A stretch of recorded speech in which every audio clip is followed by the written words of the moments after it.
My spoiled sister asked to borrow my new Mercedes for her road trip with her friends. I refused, but my parents gave her the keys behind my back. She came back from her road trip without my car, so I pulled the ultimate revenge on her. Part 2. I was seething with rage, unsure of what my parents would say, but as planned, I headed to their place to look for the car they claimed to have left out front. Obviously, as expected, when I arrived at my parents' place, there was nothing but their own cars.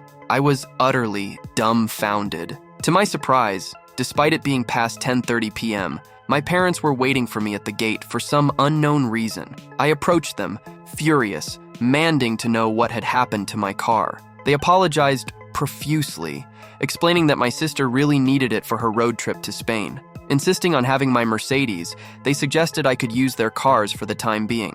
They seemed overwhelmed, probably lacking the strength to say no to my sister. They tried their best to calm me down, but it was tough. Opening Instagram, I saw photos of her and her friends whom I also despised in my car. I felt a bit sorry for my parents, but they had betrayed me in the worst possible way. Nonetheless, I demanded they call my sister immediately, which they did. They tried to hand the phone to her, but she refused to speak to me. They got her to promise to return the car in the condition she found it, treating it as carefully as possible. I returned to my apartment furious, but considering my parents' effort, I thought if she returned my car in good condition within 2 weeks, I'd let it go for the sake of our relationship. Noticing my sister hadn't even followed me back on Instagram, days went by as I walked to work, constantly worried about my car. Because of my sister's utterly responsibility, I often dined at my parents' since they were the only link to my sister and thus my car.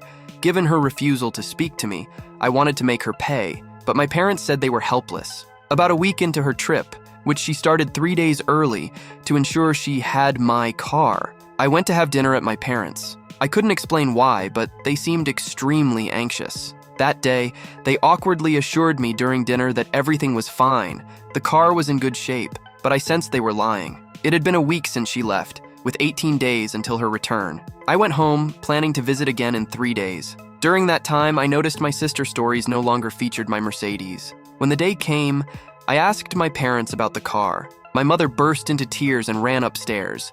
I started to fear the worst. My father looked me in the eye and bluntly stated that my car had been lost in Malaga. Devastated, yet incredulous, I suggested checking local impounds. He explained that 2 days later, my sister had checked all nearby impounds, but none had any record of my car. It appeared to have been stolen. I asked my father one last time if this was some kind of joke. He replied that if it were, my mother wouldn't have left crying. I had saved for years to afford that Mercedes, and my pampered sister, who always had everything handed to her on a silver platter, had just destroyed my most prized possession. I knew this was a critical moment. I was determined to make her pay dearly. A memory flashed through my mind. As a child, when punished, my parents would often hide my belongings like game controllers to distract me. I headed for the small closet in the living room where they used to hide my things. My father had gone to comfort my mother in their bedroom. Opening the closet, I found exactly what I needed: